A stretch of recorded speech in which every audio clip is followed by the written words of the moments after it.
আসসালামু আলাইকুম। আমি সামিয়া। আমি পদ্মজা উপন্যাসের পঞ্চম অংশ পাঠ করে শোনাচ্ছি। ভুরু কুঁচকিয়ে পদ্মজাকে বলল, আপারে, লিখন ভাইয়ার সাথে তোমাকে যা মানাবে! কি সুন্দর করে লিখেছে। পদ্মজা লজ্জায় চোখ তুলতে পারছে না। পূর্ণা বলল, একদম বিয়ের প্রস্তাব দিয়ে দিয়েছে। আল্লাহ! আপা, তুমি কিন্তু বিয়ে করলে লিখন ভাইয়াকেই করবে, আর কিছু বলিস না। পদ্মজা মিনমিনে গলায় বলল। পূর্ণা শুনল না। সে অনবরত কথা বলছে। আমার ভাবতেই যে কি খুশি লাগছে আপা। নায়ক লিখন শাহ আমার বোনের প্রেমে হাবুডুবু খাচ্ছে। একদিন বিয়ে হবে। চুপ কর না। এই আপা, লিখন ভাইয়াকে ফেরত চিঠি দিবি না? পদ্মজা চোখ বড় করে তাকালো, অবাক স্বরে বলল, কিভাবে? ঠিকানা কই পাবো? আর আম্মা জানলে? না না। পূর্ণা আর কিছু বলতে পারল না। হেমলতার উপস্থিতি টের পেয়ে চুপ হয়ে গেল। পদ্মজা দ্রুত চিঠিটা ভাঁজ করে বালিশের তলায় রাখল। ভয়ে বুক ধুকপুক করছে। মাঘ মাস চলছে। কেটে গেছে 4 মাস। শুষ্ক চেহারা আর হিমশীতল অনুভব নিয়ে পদ্মজা বসে আছে নদীর ঘাটে। গুনে গুনে 3 নম্বর সিঁড়িতে। নাকের ডগায় ম্যাট্রিক পরীক্ষা। দিনরাত পড়তে হচ্ছে। নিয়ম করে প্রতিদিন ভোরে পড়া শেষ করে পদ্মজা। এরপর ঘাটে এসে বসে নিজের অনুভূতিদের সাথে সাক্ষাৎ করার জন্য। কখনো উদাস হয়ে, আবার কখনো লাজুক মুখশ্রী নিয়ে কারো কথা ভাবে। সেই যে চিঠি দিয়ে হারালো, আর সাক্ষাৎ মিলল না তার। কখনো কি মিলবে? তিনি কি আসবেন? এক চিঠি প্রতিদিন নিয়ম করে পড়ে পদ্মজা। ধীরে ধীরে অনুভব করে তার মধ্যে আছে অন্য আরেক সত্তা, যে সত্তা প্রতিটি মেয়ের অন্তঃস্থলে গভীরে জেঁকে বসে থাকে ভালোবাসার অনুভূতি নিয়ে। পূর্ণা আসলো শীতের চাদর মুড়ি দিয়ে। 2 দিন আগে তার 8ম শ্রেণীর চূড়ান্ত পরীক্ষা শেষ হয়েছে। হিমেল হাওয়ায় হাড় কাঁপানো শীতে পূর্ণা থেমে থেমে কাঁপছে। আপা!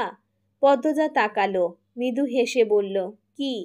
পরপরই আবার উৎকণ্ঠা নিয়ে বলল, আম্মা আবার অসুস্থ হয়ে পড়েছে? পূর্ণা পদ্মজার পাশ ঘেঁষে বসল। না, আম্মার কিছু হয় নাই।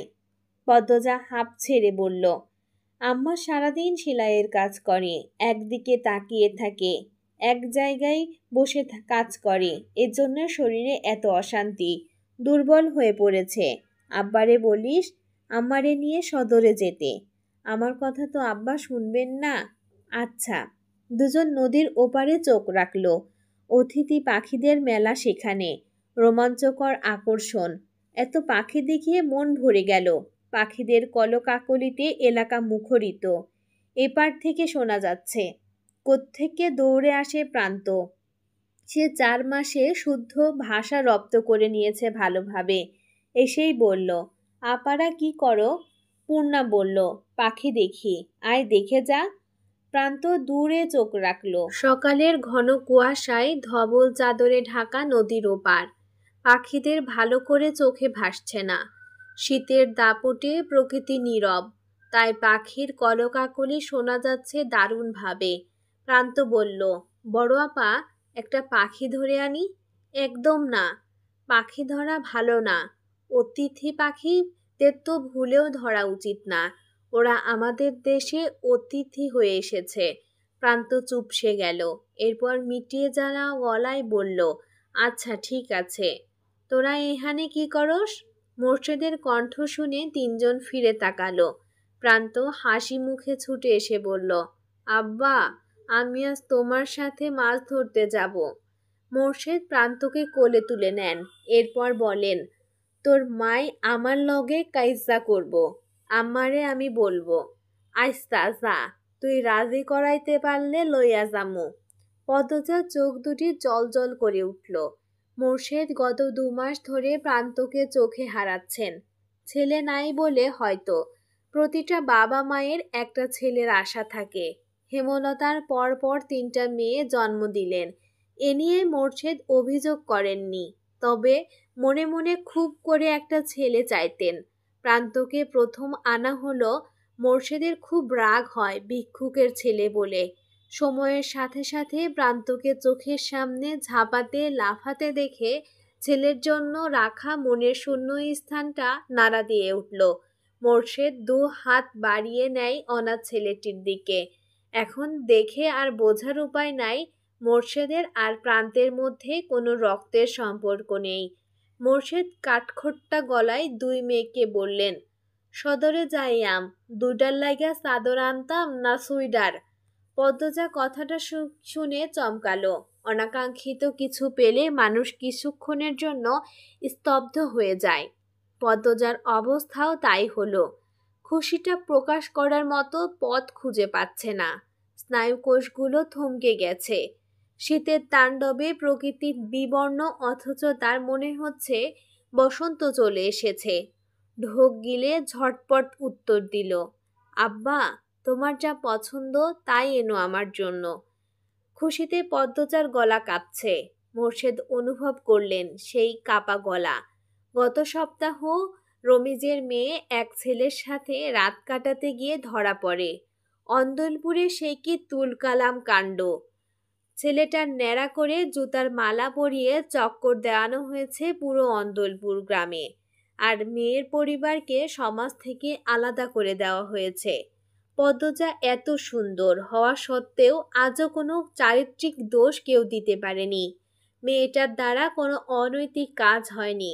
তার ঘরে যেন সত্যিই একটা পদ্ম ফুলের বাস। মোর্শেদ পদ্মজাকে দিনে দোটানায় ভুগছেন।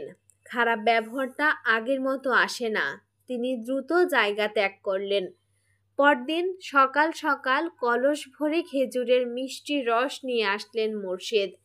প্রেমা খেজুরের রস দেখেই মাকে বলল, আম্মা, পায়েস খাবো। আচ্ছা, খাবি। সূর্য অনেক দেরিতে উঠল। প্রকৃতির উপর সূর্যের নির্মল আলো ছড়িয়ে পড়ে। সূর্যের আলোতে কোনো তেজ নেই। তাই চার ভাই বোন খেজুরের রস নিয়ে উঠানে বসলো পাটি বিছিয়ে। খেজুরের কাঁচা রস রোদে বসে খাওয়াটাই যেন একটা আলাদা স্বাদ, আলাদা আনন্দ। মোর্শেদ নারিকেল গাছে উঠেছেন। পায়েসের জন্য নারিকেল অপরিহার্য উপকরণ। আচমকা পদ্মজা প্রশ্ন করল, আজ কি সোমবার? পূর্ণা কথা বলার পূর্বে হেমলতা বারান্দা থেকে বললেন, আজ তো সোমবারই, কেন? পদ্মজা খেজুরের রসের বাটি রেখে ছুটে আসলো বারান্দায়। আজ স্কুলে যাওয়ার কথা ছিল আম্মা। ঝুমা ম্যাডাম বলেছিলেন গুরুত্বপূর্ণ কথা আছে, সবাইকে যেতে বলেছেন। আমায় বলে রাখতি, সামনে পরীক্ষা, গুরুত্বপূর্ণ দেখে পড়া দিবেন, এই জন্যই হয়তো ডেকেছে। তাড়াতাড়ি যা। এই পূর্ণা, তুইও যা। দুই বোন বাড়ি থেকে দ্রুত বের হলো। সূর্য উঠলেও কনকনে শীতটা রয়ে গেছে। দুজনের গায়ে মোর্শেদের আনা নতুন সোয়েটার।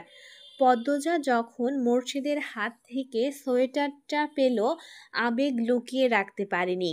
মোর্শেদের সামনে হাউমাউ করে কান্না করে ওঠে। মোর্শেদ অপ্রস্তুত হয়ে বাড়ি থেকে বেরিয়ে যান। ফিরেন অনেক রাত্রিরে। পূর্ণা বলল, আব্বার পছন্দ ভালো, তাই না আপা? কিসের পছন্দ? সোয়েটারগুলো কি সুন্দর। পদ্মজা হাসল। সামনের কটি দাঁত ঝিলিক দিল। হাতের ডান পাশে ধান ক্ষেত। ধান গাছের ডগায় থাকা বিন্দু বিন্দু জমে থাকা শিশির রোদের আলোয় ঝিকমিক করছে।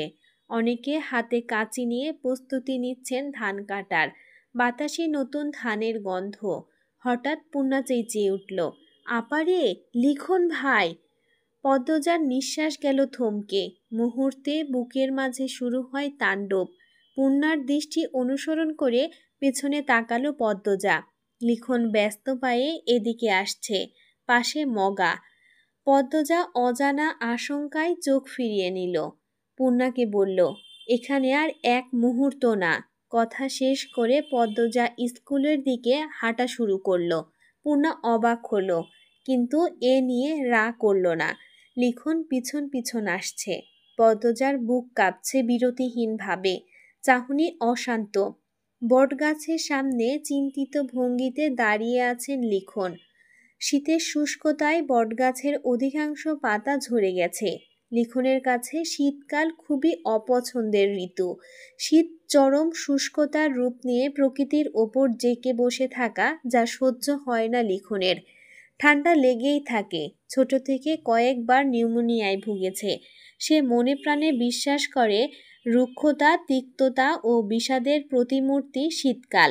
তখন পদ্মজা এত দ্রুত হাঁটছিল যে মনে হচ্ছিল সে পালাতে চাইছে। লিখন আর এগোয়নি, পালাতে দিল পদ্মজাকে। মগা বলছে, পদ্মজার লোক সমাজের ভয় খুব, তাই লিখন এই নির্জন মাঠের পাশে বটগাছের নিচে দাঁড়িয়ে আছে। পদ্মজা এ পথ দিয়েই বাড়ি ফিরবে, তখন যদি একটু কথা বলা যায়। পদ্মজা জড়সড় হয়ে হাঁটছে, আতঙ্কে ঠোঁট শুকিয়ে কাঠ, বারবার জিহ্বা দিয়ে ঠোঁট ভিজিয়ে নিচ্ছে। পদ্মজা মিনমিনে গলায় পূর্ণাকে ডাকল, পূর্ণা রে। পূর্ণা তাকালো। পদ্মজা এদিক ওদিক তাকিয়ে বলল, আমার ভয় হচ্ছে, উনি মাঝপথে দাঁড়িয়ে নেই তো? পূর্ণা চরম বিরক্তি নিয়ে বলল, থাকলে কি হয়েছে, খেয়ে ফেলবে? পদ্মজা আর কথা বলল না। পূর্ণার সাথে কথা বলে লাভ নেই। তখন লিখন শাকে পাত্তা না দেওয়ার জন্য পূর্ণার খুব রাগ হয়েছে। পদ্মজা বরাবরই মাথা নিচু করে হাঁটে, তাই লিখন শাকে দেখতে পেল না। পূর্ণা দূর থেকে দেখতে পেল, কিন্তু এবার আর আগে থেকে বলল না পদ্মজাকে। সে উত্তেজিত হয়ে পড়বে। ভাবে লিখন শাহ যদি আপার সামনে এসে দাঁড়াবে তখন কি হবে।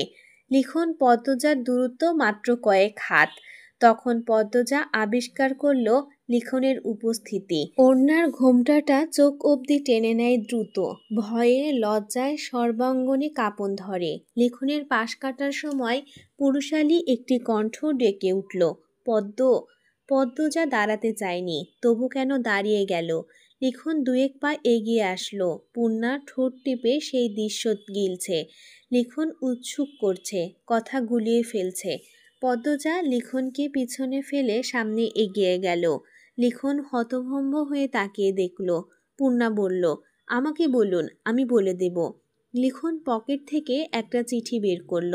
এরপর অনুরোধ স্বরে বলল, দয়া করে তোমার বোনকে দিও, আমি কাল বিকেলে চলে যাব ঢাকাতে। পূর্ণা হাসি মুখে চিঠি নিল। এরপর বলল, আপা, আপনার আগের চিঠিটা প্রতিদিন পড়ে। লিখনের ঠোঁট দুটি হেসে উঠল। পূর্ণা দৌড়ে ছুটে গেল পদ্মজার দিকে। লিখন আর পিছু নিল না। পূর্ণা আসতেই পদ্মজা থমকে উঠল। কি কথা বলছিলি এত? কেউ দেখে ফেললে কি হতো? তুই আম্মার কথা কেন ভাবিস না? পদ্মজার কাঁদো কাঁদো স্বরে পূর্ণা চুপসে গেল। সত্যিই কি সে বেশি করে ফেলল?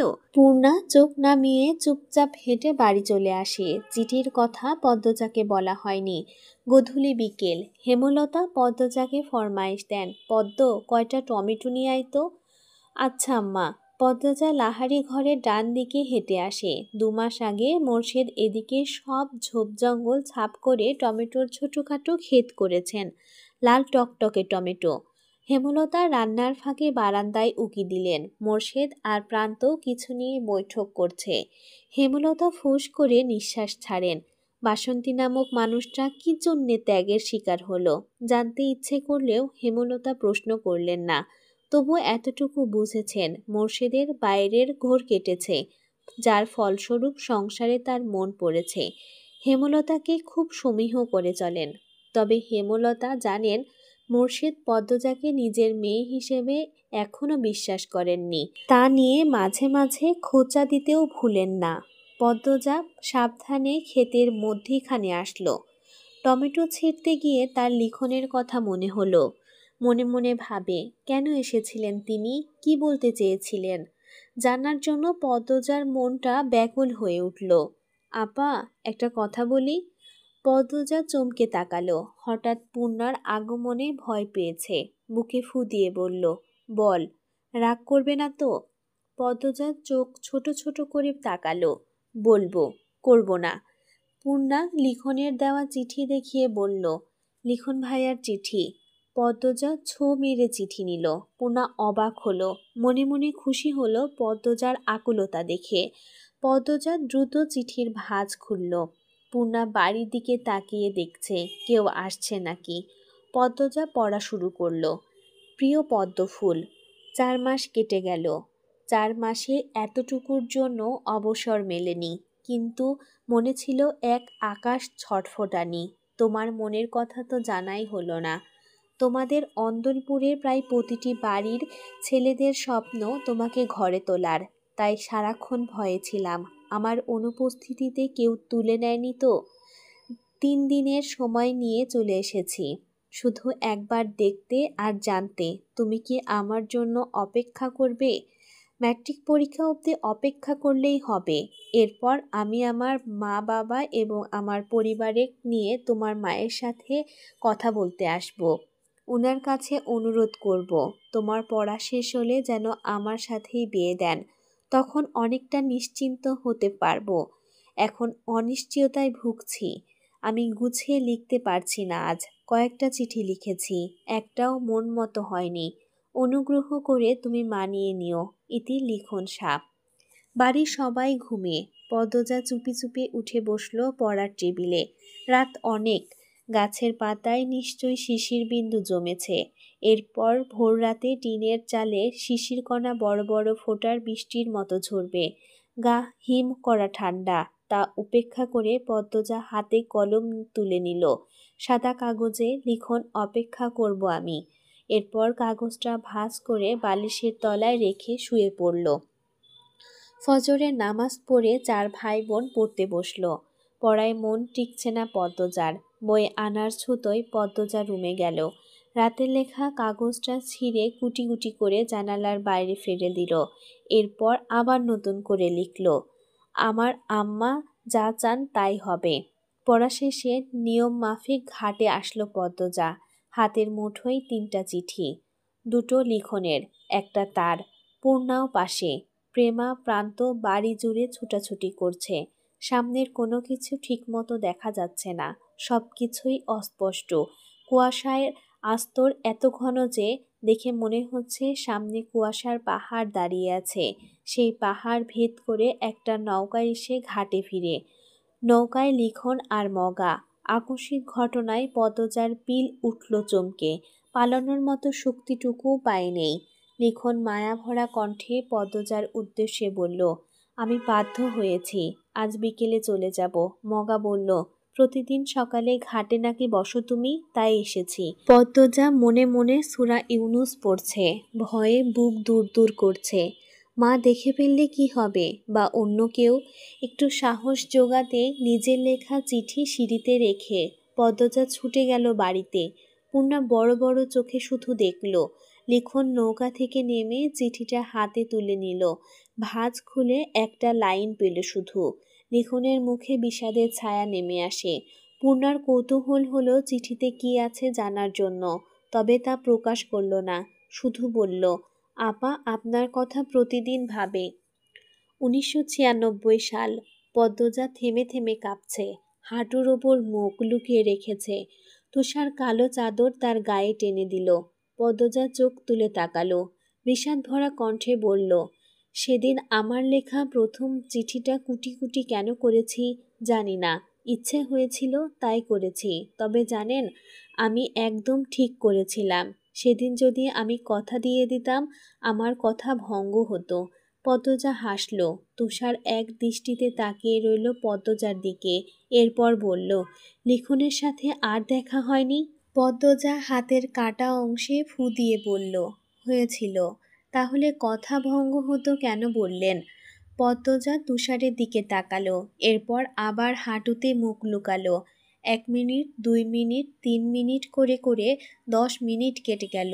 পদ্মজার সাড়া নেই। তুষার ডাকল, পদ্মজা শুনতে পাচ্ছেন? পাচ্ছি। আপনার কি কষ্ট হচ্ছে? হচ্ছে। মুখ তুলে তাকান।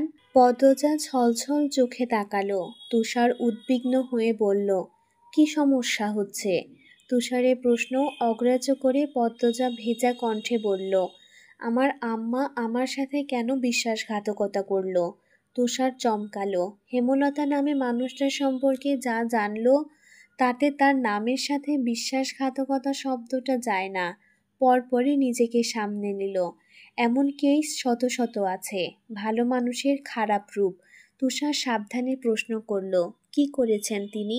পদ্মজা উত্তর দিল না, ফ্লোরে শুয়ে পড়ল, চোখ বুজল। তুষার গোপনে দীর্ঘশ্বাস ছাড়ল। পদ্মজা এখন আর কিছু বলবেন না। অতীত হাতড়াতে গিয়ে মনের অসুস্থতা বেড়ে গেছে তার। তুষার পদ্মজার মুখের দিকে তাকালো। আঁচল সরে গেছে বুক থেকে, চাদরের অংশ ফ্লোরে পড়ে আছে। তুষার চাদরটা টেনে দিতে গিয়ে আবিষ্কার করল পদ্মজার গলায় কালো খয়েরি মিশ্রণের কয়েকটা দাগ, গলা টিপে ধরার দাগ। তুষার হুঙ্কার ছাড়ল, ফাহিমা!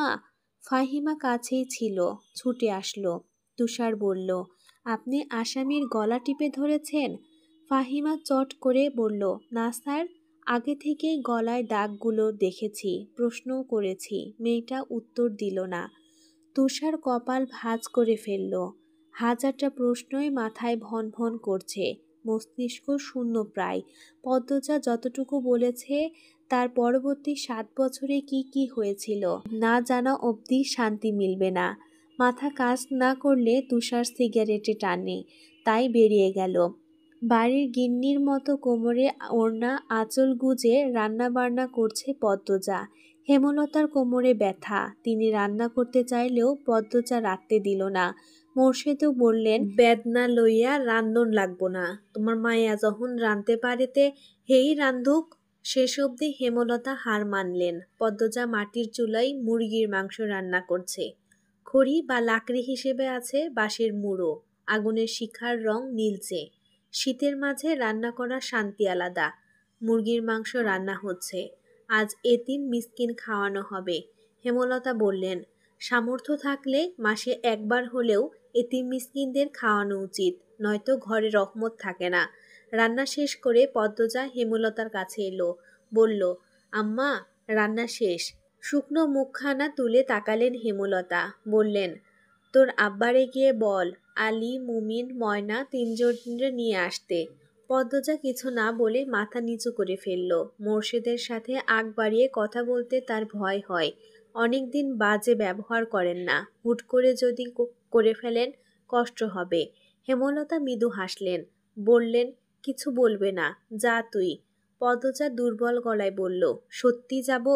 হেমলতা মাথা সামনে ঝুঁকিয়ে ইঙ্গিত করলেন যাওয়ার জন্য। পদ্মজা মোর্শেদকে উঠানেই পেল। মোর্শেদ চেয়ারে বসে রোদ পোহাচ্ছেন। পদ্মজা গুটিসুটি পায়ে হেঁটে আসলো। আব্বা ডাকতে গিয়ে গলা ধরেছে তার। ঢোক গিলে ডাকলো, আব্বা। মোর্শেদ তাকান। পদ্মজার মনে হলো বুকে কিছু থপাস করে পড়ল। পদ্মজার দৃষ্টি অস্থির রেখে মিনমিনে গলায় বলল, আম্মা বলছে আলীদের নিয়ে আসতে। রান্ধন শেষ? জি আব্বা। মোর্শেদ গলায় গামছা বেঁধে বেরিয়ে যান। পদ্মজা মোর্শেদের যাওয়ার পানে তাকিয়ে থাকলো বেশ কিছুক্ষণ। অনুভূতিগুলো থমকে গেছে। পদ্মজার চোখ দুটো ঝাপসা হয়ে আসলো। তাড়াতাড়ি ডান হাতের উল্টো পাশ দিয়ে চোখের জল মুছল। গাছ থেকে পাখির কিচিরমিচির শব্দ আসছে, সেদিকে ডাকালো। তখনই হেমলতা ডাকলেন, পদ্ম। পদ্মজা ছুটে গেল। হন্তদন্ত হয়ে রুমে ঢুকে বলল, কিছু লাগবে আম্মা? না। পূর্ণারা কোথায়? ঘাটে। কি করে? মাছ ধরে। বড়শি দিয়ে? জাল দিয়ে। এত বড় মেয়ে নদীতে নেমে জাল দিয়ে মাছ ধরে? আচ্ছা থাকুক, তুই আয়, বস আমার পাশে। হেমলতার পায়ের কাছে বসল, পায়ে হাত দিল টিপে দেওয়ার জন্য। হেমলতা পা সরিয়ে নিতে নিতে বললেন, লাগবে না। এরপর শাড়ির আঁচল দিয়ে পদ্মজার কপালের ঘাম মুছে দিলেন। বললেন, কোমরের ব্যথাটা কমে আসছে। তোর আব্বা কিছু বলে গেছে? না আম্মা। আচ্ছা আম্মা, আব্বা এত পাল্টালো কি করে? হেমলতা মৃদু হাসেন, উদাস হয়ে টিনের দেওয়ালে তাকান।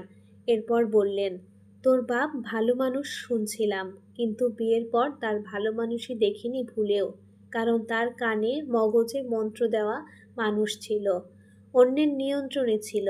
এখন আর কেউ নিয়ন্ত্রণ করতে পারে না, তাই পাল্টাচ্ছে। তোর বাপের ব্যক্তিত্ব নাই, নিজস্ব সক্রিয়তা নাই, অন্যের কথায় নাচে ভালো। শেষ কথাটা হেমলতা হেসে বললেন।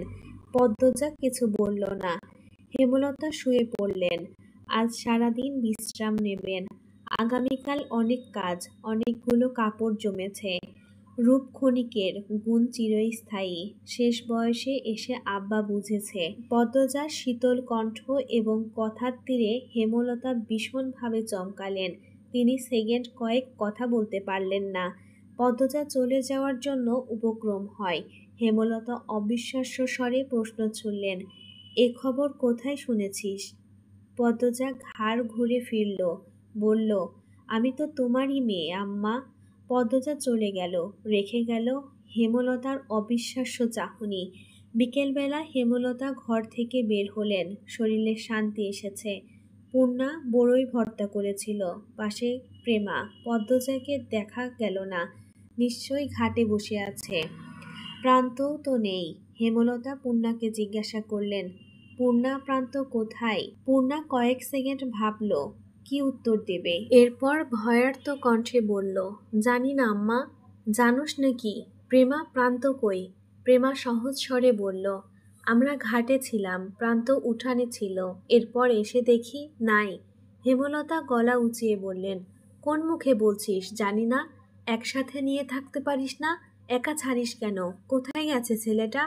পদ্মজা বাড়ির পিছন থেকে ছুটে আসলো। হেমলতার ধমক ঘাট অবধি শোনা যাচ্ছে। কি হয়েছে? প্রান্ত বাড়ি নাই, দুইটা একথা বলেও নাই, বসে বড়ই ভর্তা করে খাচ্ছে। দিন দিন অবাধ্য হচ্ছে মেয়েগুলো। পূর্ণা ভয়ে জড়সড় হয়ে বসে আছে।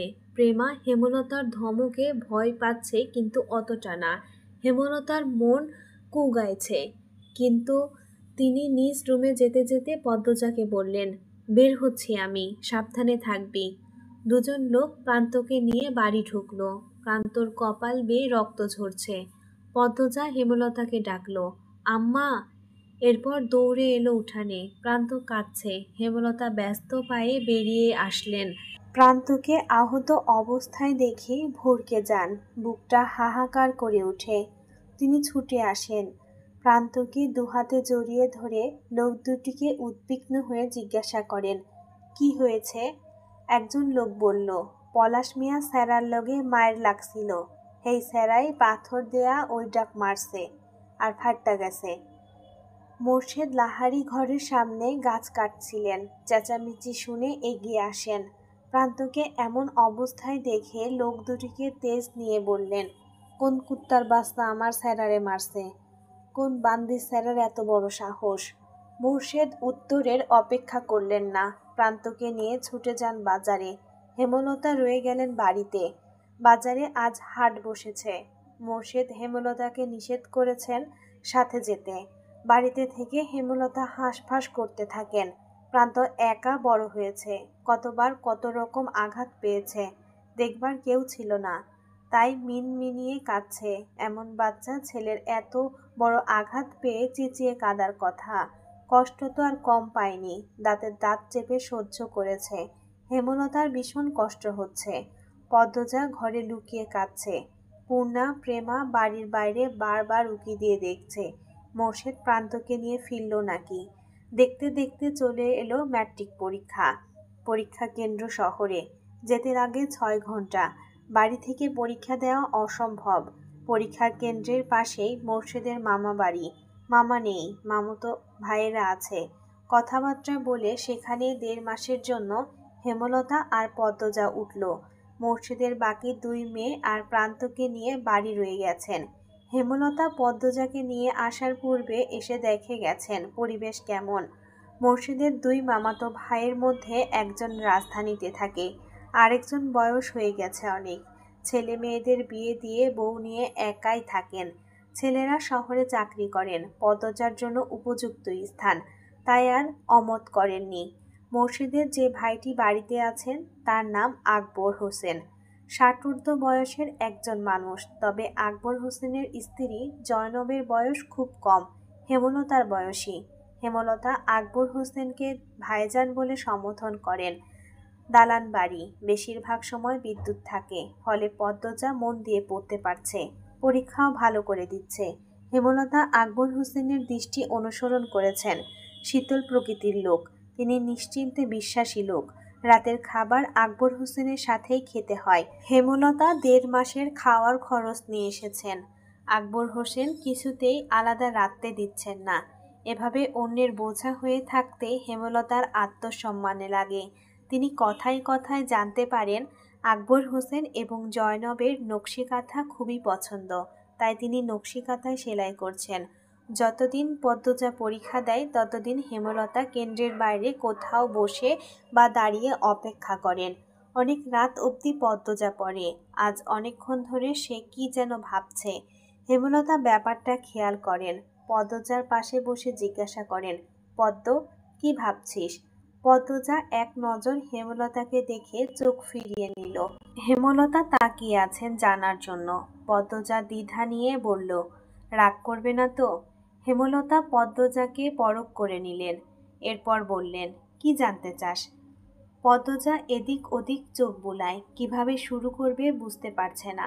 2 মিনিট পর নীরবতা ভেঙে বলল, দুপুর থেকে আমার খুব জানতে ইচ্ছে হচ্ছে, হানিফ মামাকে কে মারলো?